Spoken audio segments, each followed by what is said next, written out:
When I walked into that bank conference room 6 months later and slid those documents across the table to my brother's wife, watching her face crumble as she realized the man she married had stolen $500,000 from his deployed sister, I finally understood what justice felt like. The sound she made wasn't quite a gasp, wasn't quite a sob.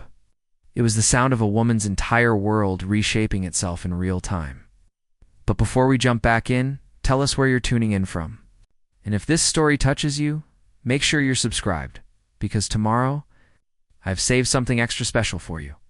I'm Maria Thompson. I'm 28 years old. I'm a staff sergeant in the United States Army. 3 months into my deployment in Afghanistan, I discovered that my brother had systematically drained our grandfather's inheritance account while I was dodging mortars and trying to keep my squad alive. The call came on a Tuesday morning, Afghanistan time. I was in the communications tent, the air thick with dust and the constant hum of generators, when Sergeant Martinez found me hunched over a stack of maintenance reports. The expression on his face made my stomach drop before he even spoke. Thompson. "You need to call home," he said, his voice carefully neutral. Family emergency. In the military, those two words carry a weight that civilians can't fully understand. Family emergency could mean anything from a minor accident to a death. My mind immediately went to the worst places as I followed him to the secure phone line. My hands were shaking as I dialed the number for First National Bank of Cedar Rapids, the institution that had been holding our grandfather's estate in trust. Mrs. Patterson, the estate manager, had been our family's banker for over 20 years. Her voice was strained when she came on the line, professional but clearly uncomfortable with what she had to tell me. "Maria, sweetheart, I'm calling because there's been some unusual activity on your grandfather's estate account," she began, and I could hear papers rustling in the background. "I wanted to reach out to you directly before proceeding with any formal inquiries." "What kind of activity?" I asked, though something cold was already settling in my chest. "Well, your brother Tyler has been making substantial withdrawals. Over the past 2 months, large amounts. The account balance has decreased from $540,000 to just under $40,000. The words hit me like a physical blow. I actually felt my knees buckle, and I had to grip the edge of the communication desk to stay upright. $500,000? Gone. Right. "That's not possible," I whispered into the phone. "Tyler doesn't have access to that account. The inheritance was split 50-50 between us. The funds were supposed to remain in trust until both of us could be present to finalize the distribution." There was a long pause on the other end of the line. "Maria, I have copies of withdrawal authorizations bearing your signature. Multiple documents authorizing Tyler Thompson to act as your financial power of attorney due to your deployment status." My signature. My breath caught in my throat. "Mrs. Patterson, I never signed any power of attorney documents. I never authorized my brother to access those funds." Another pause, longer this time. When she spoke again, her voice was tight with what I recognized as carefully controlled anger. "I see. Maria, I think you and I need to have a very detailed conversation when you return stateside." The rest of that phone call was a blur of legal terminology and procedural explanations, but the core facts were devastatingly simple. Tyler had forged my signature on power of attorney documents. He'd convinced the bank that I had authorized him to manage my portion of the inheritance while I was deployed. And over the course of 8 weeks, he had systematically transferred almost all of the money into his personal accounts. When I hung up the phone, I sat in that stifling communications tent for nearly an hour, staring at nothing. Around me, the normal rhythm of base life continued. Soldiers came and went, radios crackled with routine communications, but I felt completely disconnected from all of it. Oh. The number kept repeating in my head. $500,000. The money that Grandpa Bill had spent 70 years saving. The money he had explicitly left to ensure that Tyler and I would have a foundation to build our lives on. Gone. I thought about my grandfather. About the last conversation we'd had before my deployment. He had been in the VA hospital, his body finally giving up after decades of hard work on the farm. His hands were weathered and weak, but his eyes were still sharp, when he gripped my fingers and told me how proud he was that I was serving my country. "This inheritance, Mari," he had whispered, his voice papery but determined. "It's not just money. It's freedom. It's freedom to make choices.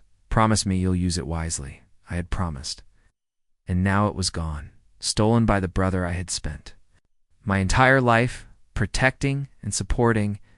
The rage that followed was unlike anything I had ever experienced.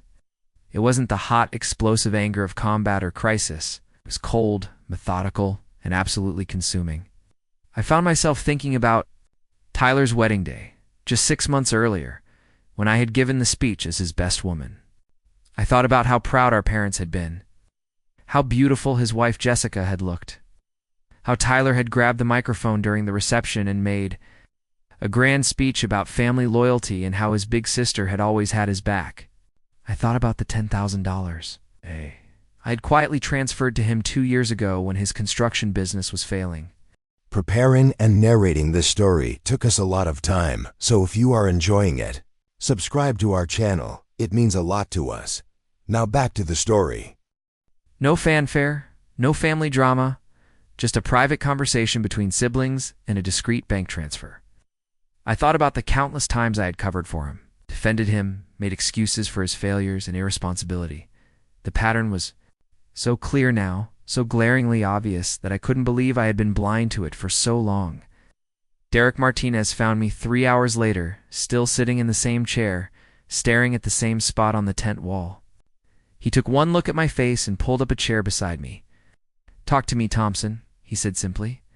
Derek and I had been through our first deployment together 2 years earlier. He was from El Paso, had a wife and 2 kids back home, and possessed the kind of steady, unshakable common sense that made him the soldier everyone turned to when things got complicated. More importantly, he was the only person on base who knew about my family dynamics, would listen to me vent about Tyler's endless series of financial disasters and personal crises. I told him everything, about the phone call, about the forged documents, about the missing money. When I finished, he was quiet for a long moment, processing the magnitude of what Tyler had done. $500,000, he finally said, his voice flat with disbelief. "While you're deployed, while you're over here getting shot at, my grandfather's life savings," I added, my voice cracking slightly. "Everything he worked for." Derek leaned back in his chair, his expression darkening. "Mari, this isn't just theft. This is fraud. Federal fraud, considering the military angle and the interstate banking involved. Your brother didn't just steal from you. He committed multiple felonies." "I know," I said quietly. "The question is, what do I do about it?" "You mean besides having him arrested?" I looked at Derek, really looked at him. "You know my family. You know how this will go. My parents will beg me to handle it quietly, to not press charges, to think about Tyler's future and his marriage. They'll make it about family loyalty and forgiveness. They'll make me the villain for pursuing justice." Derek nodded slowly. He had heard enough of my family's stories to understand the dynamic. "So what's your play?" That was the moment when something fundamental shifted inside me.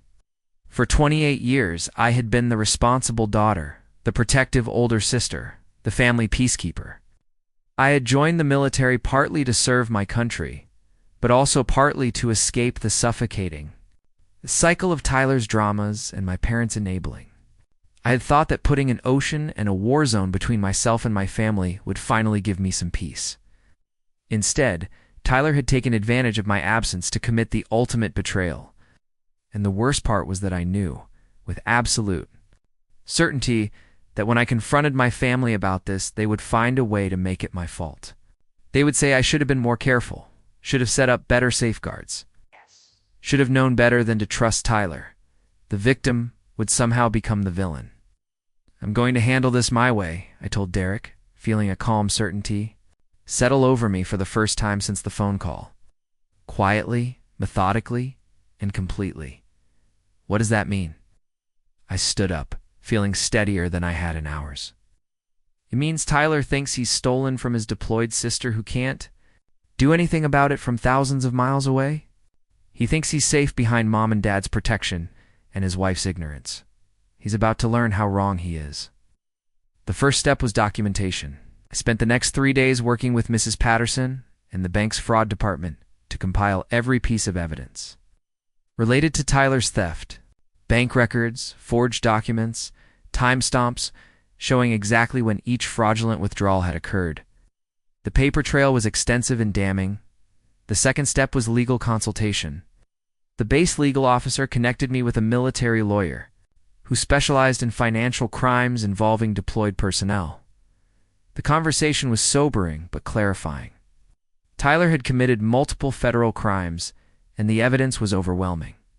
If I chose to pursue charges, conviction was virtually guaranteed. But the third step was the most important one, and it required patience. I needed to understand exactly how Tyler had spent the money, and I needed to gather intelligence about his current situation, because if I was going to bring justice to my brother, I wanted it to be complete and devastating. I wanted him to understand exactly what he had lost by betraying me. I started making carefully targeted phone calls home. Not to my parents, who I knew would immediately alert Tyler to my investigation. Instead, I reached out to old friends, neighbors, people who would talk freely about what Tyler had been up to lately. The picture that emerged was exactly what I had expected, and somehow worse than I had imagined. Tyler had used the stolen inheritance money to fund an extravagant lifestyle that he couldn't afford. A new truck, expensive vacations with his wife, a down payment on a house that was far beyond their actual means. He had been telling everyone that his construction business was booming, that he was finally getting his life together. The whole thing was built on my grandfather's stolen money. But the most important piece of intelligence came from an unexpected source. My cousin Sarah, who worked at the county courthouse, mentioned in passing that Jessica had been asking a lot of questions about Tyler's finances lately. Apparently, she had been concerned about their sudden wealth and had started asking to see bank statements and business records. Tyler had been putting her off, making excuses, but Jessica was getting us suspicious. That was when I knew exactly how I was going to handle this. Tyler had built his fraudulent new life on lies told to his wife. He had stolen from his deployed sister and used the money to play the role of successful husband and provider. When Jessica learned the truth about where their comfortable new lifestyle had actually come from, Tyler's world would collapse from the inside out. And the beautiful part was that I wouldn't even have to be the one to destroy him. I would simply provide Jessica with the truth and let her make her own decisions about the man she had married. Justice, I realized, didn't always require courtrooms and criminal charges. Sometimes it just required making sure the right person had access to the right information at the right time. Tyler had gambled that his deployed sister would never find out about his theft, or that family pressure would prevent me from taking action, even if I did discover it. He was about to learn that he had severely miscalculated both the reach of military justice and the patience of a woman who had learned to plan missions in war zones. The countdown to his reckoning had begun. Derek studied my face for a long moment, reading the cold determination that had settled there. He had seen me in combat situations, watched me make life-or-death decisions under pressure. But this was different. This was personal warfare, and he could sense the shift in my tactical thinking. "Mari, before you go nuclear on this guy, help me understand something," he said, leaning forward in his chair. "This inheritance theft, this is pretty extreme, even for a screwed brother. Has Tyler pulled anything like this before?" The question hit me like a physical weight. Of course, Derek would ask that. He was trained to look for patterns, to identify systemic problems rather than isolated incidents. And the truth was, Tyler's theft of the inheritance wasn't a sudden departure from his character. It was the culmination of 28 years of escalating exploitation that I had been too close to see clearly. "You want to know about Tyler's history?" I asked, feeling a bitter laugh escape my throat. "Buckle up, because this is going to take a while."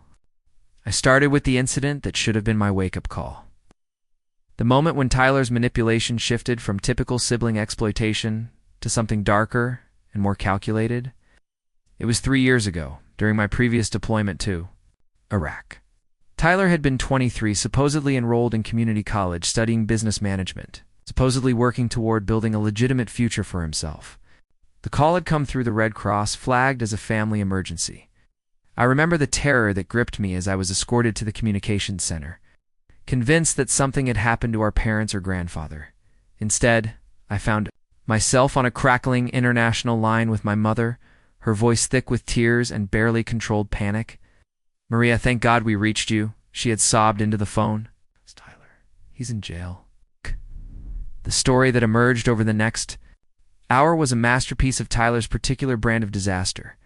He had been arrested for check fraud, accused of writing bad checks totaling nearly $15,000 to various local businesses around Cedar Rapids. According to the police report, Tyler had opened multiple checking accounts using false information about his employment and income, then systematically wrote checks against non-existent funds to purchase electronics, tools, and other expensive items that he quickly resold for cash. "He says it's all a misunderstanding. My mother had insisted," her voice desperate. "He was trying to start a business, and there were some communication problems with the bank about his deposits. The lawyer says if we can pay restitution immediately, they might reduce the charges to a misdemeanor. $15,000. I was making sergeant's pay, living in a desert compound, eating MREs and dodging insurgent attacks. My family was asking me to hand over $15,000 to bail my brother out of a fraud charge. The money represented months of combat. Pay, the hazard pay I earned by putting my life on the line every single day. But the worst part wasn't the money. It was the way my parents framed the entire situation. According to them, Tyler wasn't a criminal who had committed fraud. He was a misguided young man who had made some poor decisions. I was his successful older sister who had a responsibility to help family members in crisis. They painted my potential refusal to pay as selfish, unpatriotic even. How could I prioritize money over my brother's future? Could I let him go to prison when I had the power to save him? "Maria, you're the strong one," my father had said when he took the phone from my mother. "You've always been able to handle whatever life throws at you. Tyler isn't like that. He needs help, and you're the only one who can provide it." I should have said no. Every instinct I had developed as a soldier, every lesson I had learned about accountability and consequences, screamed at me to refuse. But the combination of family pressure, deployment stress, and genuine fear for Tyler's safety wore me down. I transferred the money. The restitution payment worked exactly as promised. Tyler's charges were reduced. He served 90 days in county jail. The entire incident was quietly buried under the family's collective insistence that it had all been a terrible misunderstanding. When I returned from deployment, Tyler had supposedly learned his lesson and was ready to make better choices. "Let me guess," Derek interrupted, his voice dry with cynicism. "Tyler's gratitude lasted about 5 minutes, and he never paid you back a dime of that $15,000. "Worse than that," I said, feeling the old anger resurface. 6 months after I paid his restitution, Tyler came to me with a business proposal. He wanted to start a landscaping company, and he needed startup capital. He had the audacity to ask me for another $20,000, promising that this time it would be different. This time he had learned from his mistakes. Derek's expression darkened. "Please tell me you didn't give him more money." "I didn't give him the $20,000, I said. "But I did co-sign a loan for him. $12,000 from First National, the same bank that would later allow him to steal our inheritance. I figured co-signing was safer than handing over cash, that the bank's oversight would force Tyler to be more responsible. The landscaping business had lasted exactly 8 months. Tyler had purchased expensive equipment, rented commercial space, and hired 3 employees, but he had never developed any actual clients. Instead of focusing on building a customer base, he had spent most of his time and money on the appearance of success. Professional uniforms, a flashy company truck, elaborate marketing materials. When the business inevitably collapsed, Tyler defaulted on the loan, and the bank came after me for the full balance plus interest and penalties. $14,800, I said. The exact number burned into my memory. That's what I ended up paying when Tyler's landscaping empire imploded.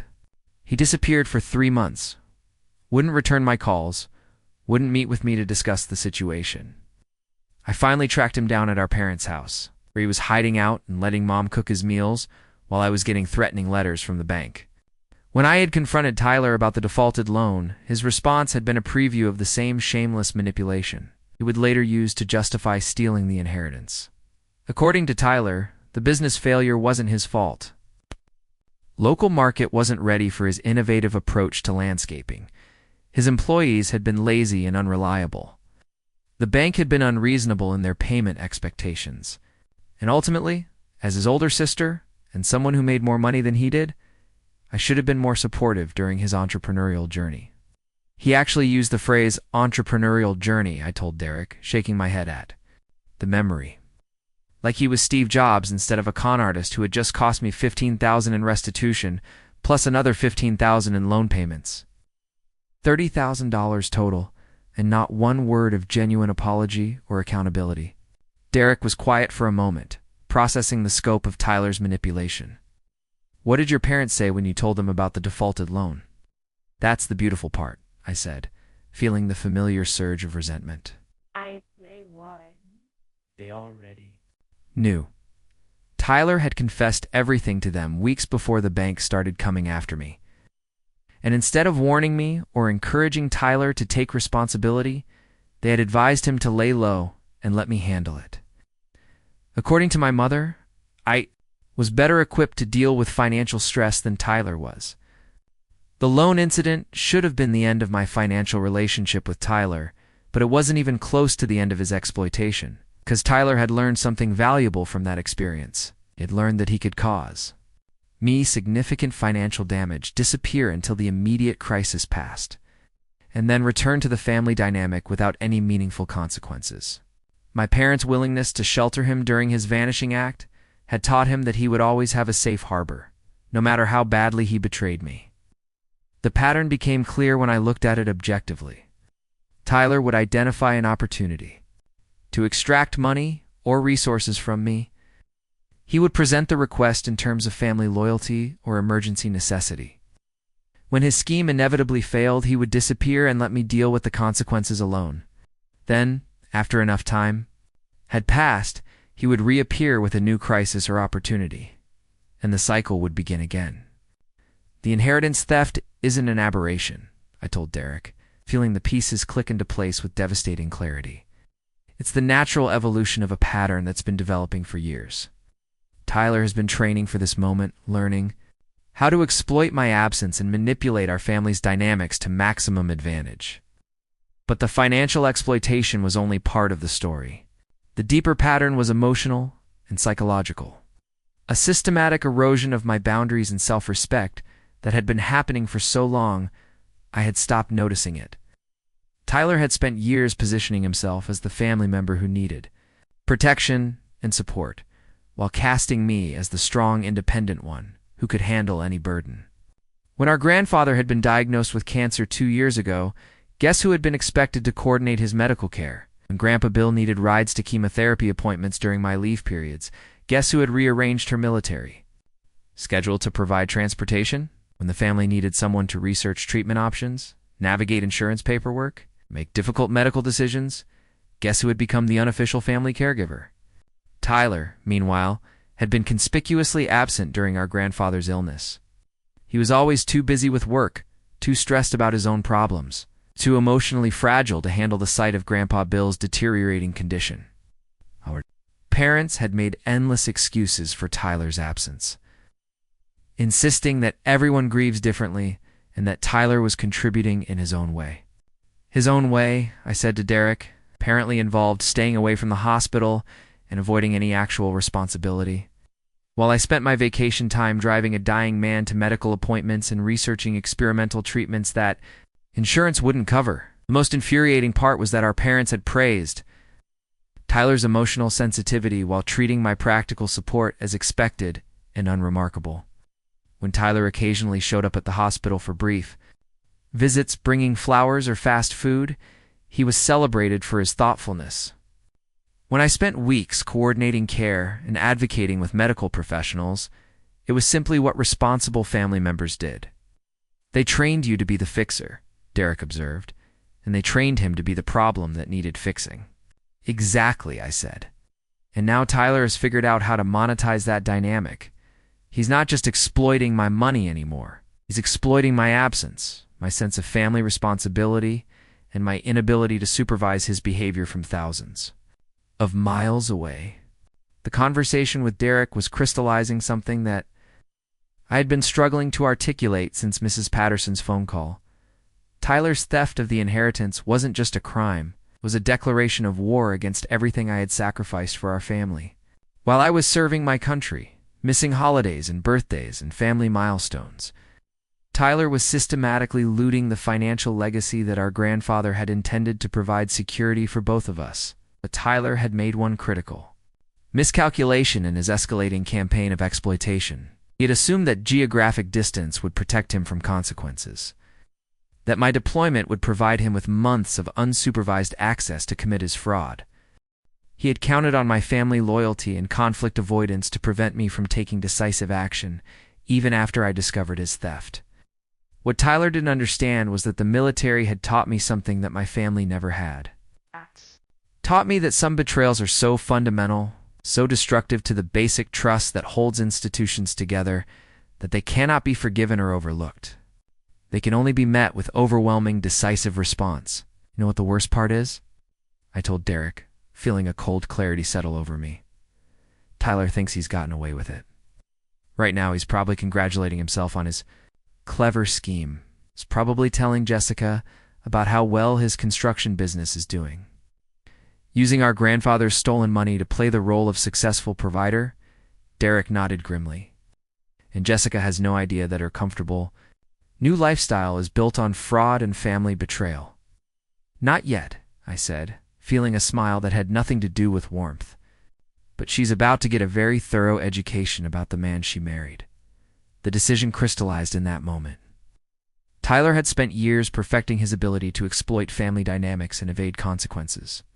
He had turned me into his personal bank account and positioned himself as the favored son who needed protection from the harsh realities of adult responsibility. He had stolen our grandfather's life savings while I was deployed, betting that family pressure and geographic distance would prevent me from seeking justice. Tyler was about to learn that his deployed sister had evolved far beyond the conflict-avoidant family fixer he thought he was manipulating. I had become someone who understood strategic planning, someone who knew how to identify enemy vulnerabilities and exploit them with surgical precision. The countdown to Tyler's reckoning wasn't just beginning. It was already well underway, and he had no idea what was coming for him. The transformation didn't happen overnight.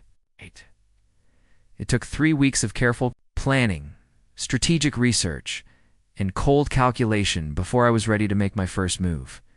During those weeks, I maintained my normal deployment routine, led my squad through daily operations, and participated in the endless cycle of briefings and maintenance that defined life on base.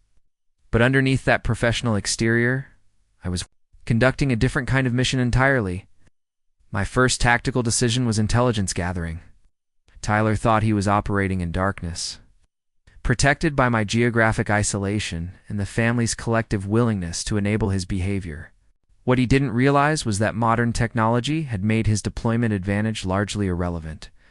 From my position at Forward Operating Base Chapman, I had access to the same banking systems, legal databases, and communication networks that I would have had back in Cedar Rapids.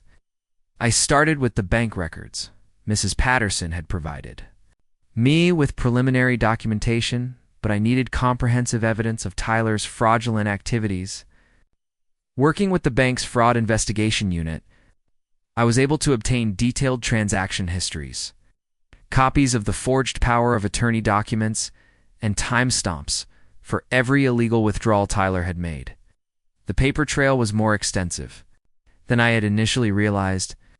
Tyler hadn't just made a few large withdrawals. He had been systematically draining the account for weeks, making carefully calculated transfers that stayed just below the threshold that would trigger automatic fraud alerts. The pattern revealed a level of premeditation that made his crime even more damning. This wasn't an impulsive mistake or a moment of poor judgment. Tyler had planned this theft with meticulous attention to detail, but the bank records were only the beginning. I needed to understand exactly how Tyler had spent the stolen money, because that information would be crucial to my ultimate strategy. Using publicly available databases and social media monitoring, I began constructing a comprehensive picture of Tyler's activities since the inheritance theft began. The results were even more infuriating than I had anticipated. Tyler had used our grandfather's money to fund an elaborate lifestyle that he was presenting as the fruits of his business success. The new Ford F-250 truck, registered in Tyler's name 3 weeks after his first fraudulent withdrawal. It's a 5-day vacation to Las Vegas that he and Jessica had taken. Documented extensively on her Instagram account with captions about Tyler's hard work paying off. The down payment on a house in one of Cedar Rapids' most expensive neighborhoods. Transaction that coincided perfectly with Tyler's largest theft from the inheritance account. Every purchase was a slap in the face, but they were also evidence. Tyler had created a digital footprint that documented exactly how he had spent every dollar of stolen money. His arrogance and need for social validation had led him to broadcast his fraudulent lifestyle across multiple platforms, creating an evidentiary trail that would be devastating in any legal proceeding. But I wasn't planning to rely solely on legal proceedings. I had something much more powerful in mind.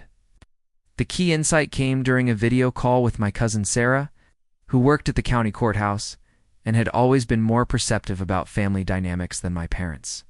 Sarah had mentioned that Jessica had been asking questions about Tyler's sudden financial success, expressing concern about their rapid lifestyle upgrade and asking to see business records that Tyler claimed were confidential. "She's not stupid, Mari," Sarah had said during our encrypted conversation. "Jessica's got a business degree, and she understands numbers. She knows Tyler's construction company isn't generating the kind of income that would support their new spending habits." She's starting to connect the dots, but Tyler keeps deflecting her questions. That conversation changed everything. Jessica wasn't just an innocent bystander in Tyler's fraud. She was a potential ally, someone whose natural skepticism was already beginning to undermine Tyler's carefully constructed lies. If I could provide Jessica with irrefutable evidence of Tyler's theft, she would become the instrument of his destruction. From within his own marriage, the beauty of this approach was its surgical precision. I wouldn't have to confront Tyler directly or engage in messy family drama.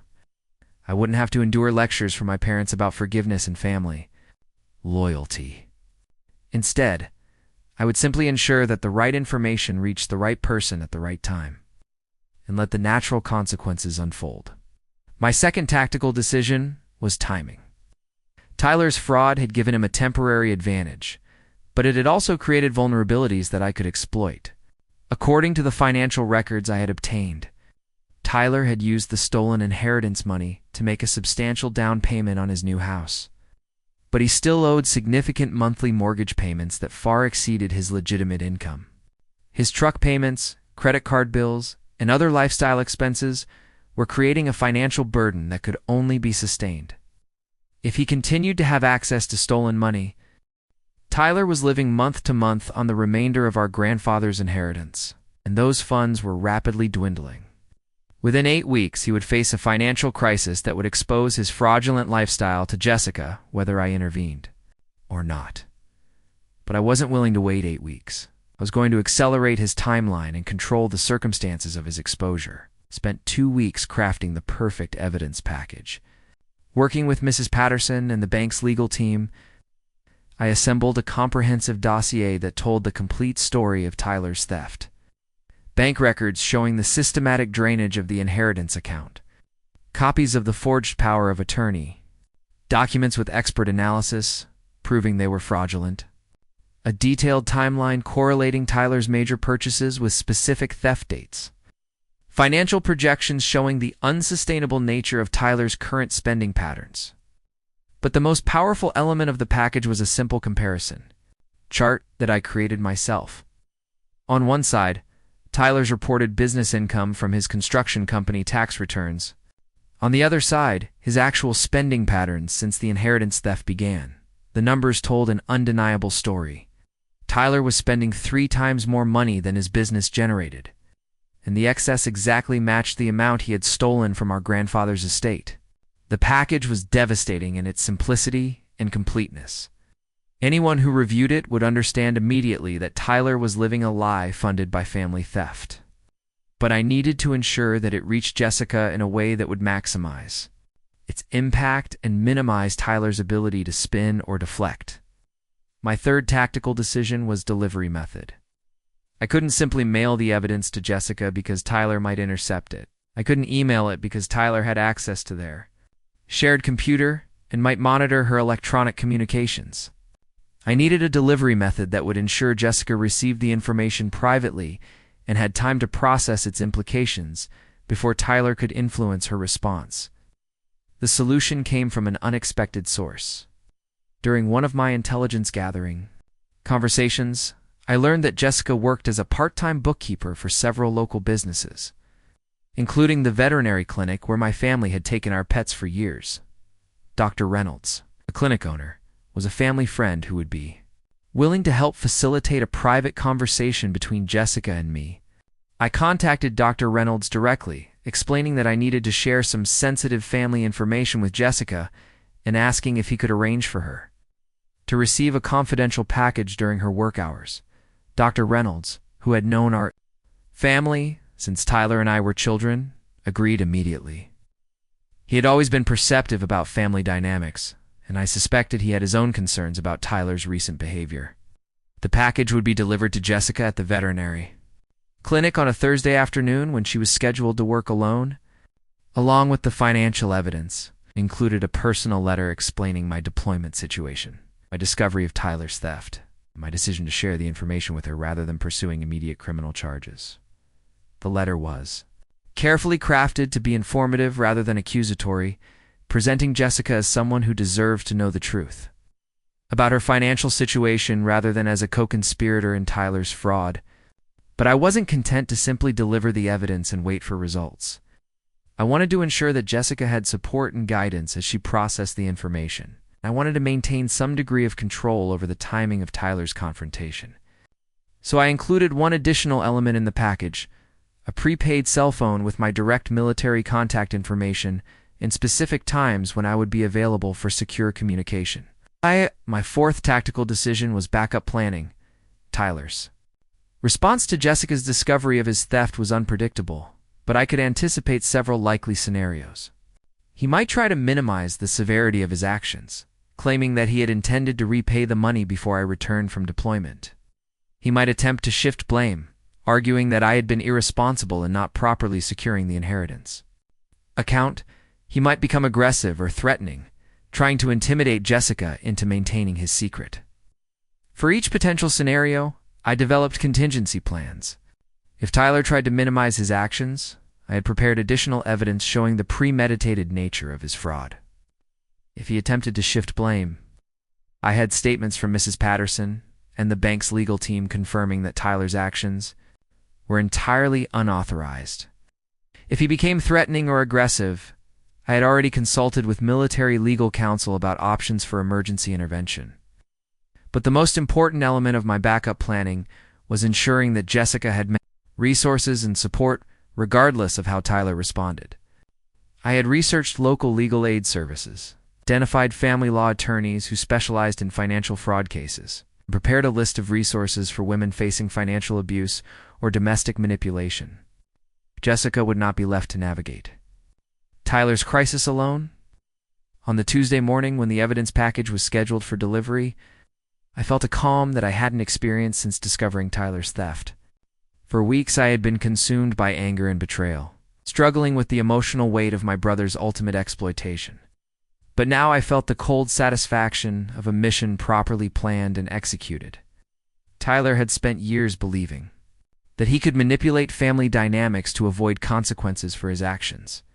He had convinced himself that his deployment advantage made him untouchable, that geographic distance would protect him from accountability. He had built his fraudulent lifestyle on the assumption that his victims would remain ignorant of his crimes. Tyler was about to discover that his deployed sister had acquired skills and resources that far exceeded his ability to manipulate or control. The evidence was irrefutable. The delivery method was secure. The recipient was someone whose natural intelligence and moral compass would ensure appropriate action. I wasn't just exposing Tyler's theft. I was detonating the foundation of lies upon which he had built his entire adult life, and I was doing it with surgical precision from thousands of miles away, using his own wife as the instrument of his destruction. The countdown to Tyler's reckoning had entered its final phase, and he still had no idea what was coming for him. 18 months later, I stood in my new apartment in Denver, unpacking the last box for my final military move. The view from my window showed the Rocky Mountains stretching endlessly toward the horizon, a landscape that felt as limitless as my future. My discharge papers were framed on the wall next to a photo of my grandfather and me from my last leave, both of us smiling in his hospital room just weeks before he passed. The morning sunlight streamed through the floor-to-ceiling windows, illuminating a space that was entirely my own, built on foundations that no one could steal or manipulate. The legal proceedings had concluded exactly as I had predicted they would. Tyler pled guilty to federal fraud charges after his court-appointed attorney explained that fighting the evidence would only result in a harsher sentence. The prosecution had been thorough and merciless, presenting a case that painted Tyler not as a misguided young man who had made a mistake, but as a calculating criminal who had systematically defrauded his deployed sister while she served her country in a combat zone. The federal judge who sentenced Tyler had been a Vietnam veteran himself, and his comments during the sentencing hearing had been particularly pointed. He spoke about the sacred trust that exists between service members and their families, about the unique vulnerability of deployed personnel who must rely on others to protect their interests. While they risk their lives for their country, Tyler's betrayal of that trust, the judge said, represented one of the most morally reprehensible crimes he had encountered in 20 years on the bench. Tyler served 14 months in a minimum security federal prison in Iowa, close enough to Cedar Rapids that our parents could visit him regularly. The restitution order required him to repay every stolen dollar, plus interest and penalties, which totaled nearly $600,000. Since Tyler's legitimate income as a construction worker was barely $30,000 annually, the restitution payments would continue for the rest of his working life. Every month, a portion of his wages would be garnished and deposited into an account controlled by the federal court system. But the financial consequences were only part of Tyler's punishment. His felony conviction made him ineligible for most professional licenses, prevented him from working in banking or finance, and created a permanent barrier to the kind of respectable middle-class life he had always assumed would be his birthright. The comfortable future he had tried to steal from me was now permanently beyond his reach. Jessica's divorce proceedings had been swift and decisive. Her attorney, a sharp woman who specialized in cases involving financial fraud and domestic deception, had argued successfully that Jessica was entitled to keep all marital assets as compensation for Tyler's lies and manipulation. The house that Tyler had purchased with stolen inheritance money became Jessica's sole property, along with the truck and other assets he had acquired through fraud. More importantly, Jessica had emerged from the experience as a stronger, more confident person. She had discovered reserves of inner strength that she never knew she possessed, and she had learned to trust her own instincts about people and situations. The last time we spoke, she told me that Tyler's betrayal had been devastating but ultimately liberating. She no longer second-guessed her intuition or allowed others to manipulate her through guilt and false obligations. The impact on my parents had been profound and permanent. They had invested so much of their identity in Tyler's success, in their role as the parents of the golden son who would carry on the family legacy, that his public disgrace had shattered their social standing. In Cedar Rapids, friends and neighbors who had listened to years of bragging about Tyler's business achievements now knew the truth about his criminal behavior and their role in enabling it. My mother had attempted to rebuild bridges between us through a series of carefully worded letters that arrived at my military mailing address every few months. Each letter followed the same pattern: expressions of regret for the family conflict, vague acknowledgments that Tyler had made serious mistakes, and gentle suggestions that enough time had passed for us to move toward reconciliation and healing. But nowhere in those letters was there genuine accountability for their role in creating the conditions that made Tyler's theft possible. Nowhere was there recognition that their decades of enabling and excuse-making had taught Tyler that he could exploit others without facing meaningful consequences. They still saw Tyler's crimes as an isolated incident rather than the predictable result of a family system that prioritized appearances over accountability. I had stopped responding to my mother's letters after the sixth one arrived. The woman who had spent my childhood teaching me that family loyalty required infinite forgiveness and sacrifice was now discovering that some betrayals create permanent consequences. My silence was not cruelty. It was simply the natural result of their choices. The relationship that had surprised me the most was the friendship I had developed with Jessica. What had begun as a strategic alliance between Tyler's victims had evolved into genuine mutual respect and affection. We understood each other in ways that people who had not experienced Tyler's manipulation never could. We shared a dark humor about the absurdity of his schemes, but also a deep appreciation for the freedom that came from escaping his influence.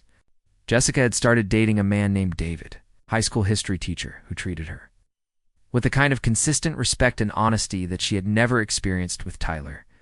When she told me about their relationship, I could hear the wonder in her voice as she described what it felt like to be with someone who answered questions directly, who shared financial information openly, who never made her doubt her own perception of reality.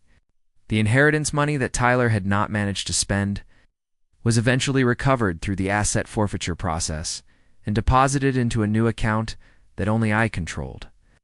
The total recovered amount was just over $200,000. Money that Tyler had been planning to use for additional fraudulent investments but had not yet had time to steal. I used $50,000 as a down payment on my Denver apartment, a bright corner unit in a new building near downtown. The remaining funds were invested in a diversified portfolio that would provide long-term financial security without requiring me to actively manage complex investments. Every month, I received statements showing steady, modest growth, the kind of boring, reliable returns that would have made my grandfather proud. My new career as a cybersecurity consultant had exceeded my expectations in every way. The skills I had developed in military intelligence translated perfectly to the private sector. Core companies were desperate for professionals who understood both technology and risk assessment. My clients valued my methodical approach to problem solving and my ability to explain complex security issues in language that executives could understand. But more than the professional success, I loved the independence that consulting provided. I chose my clients, set my own schedule, and built my reputation on my own merit. There was no family drama influencing my work relationships, no history of dysfunction coloring how colleagues perceived me. I was simply Maria Thompson, cybersecurity expert, with a track record of protecting organizations from digital threats. On Sunday mornings, I would video call with my grandaunt Helen, my grandfather's sister, who had become the unofficial keeper of family history. Helen was 86 years old, sharp as a tack, and utterly unimpressed by my parents' attempts to rewrite the narrative of Tyler's crimes. During our conversations, she would update me on family news with the kind of dry commentary that made me laugh out loud. According to Helen, my parents had spent considerable effort trying to rehabilitate Tyler's reputation after his release. From prison, they were telling anyone who would listen that I had overreacted to what they characterized as a family misunderstanding, that Tyler had learned from his mistakes and deserved a second chance. But Helen also reported that most people in Cedar Rapids remembered the news coverage of Tyler's federal conviction and were not particularly interested in my parents' revisionist history. Tyler himself had moved to Des Moines after his release, taking a job with a small construction company that was willing to hire convicted felons. According to Helen's intelligence network, it was living in a one-bedroom apartment and driving a 15-year-old pickup truck, a far cry from the lifestyle he had funded with stolen inheritance money. The monthly restitution payments ensured that he would never accumulate significant wealth, but Helen noted with satisfaction that he seemed to be working steady hours and staying out of legal trouble. Sometimes, on quiet evenings in my Denver apartment, I would sit with my grandfathers, photograph, and tell him about my new life. I would describe the mountains outside my window, the challenging projects I was working on, the sense of peace that came from living authentically rather than trying to manage other people's expectations. I liked to think that he would approve of the woman I had become, that he would be proud of my decision to choose myself over toxic family loyalty. The girl who had once spent her military leave time bailing her brother out of jail was gone, replaced by a woman who understood that some bridges are meant to be burned, that some relationships are too expensive to maintain, that real love does not require you to enable someone else's destruction of your life. Tyler had inadvertently taught me the most valuable lesson of my adult life. He had shown me that geographic distance means nothing if you are still emotionally trapped by family dysfunction. But he had also shown me that complete freedom was possible if you were willing to step outside the roles that others had assigned to you. The inheritance theft that was meant to destroy my financial security had instead liberated me from a family system that had been slowly poisoning my life for decades. Tyler's ultimate betrayal had become my unexpected salvation, the catalyst. That forced me to choose between the woman I had always been and the woman I could become. I chose myself, and I had never looked back. Up next, you've got 2 more standout stories right on your screen. If this one hit the mark, you won't want to pass these up. Just click and check them out.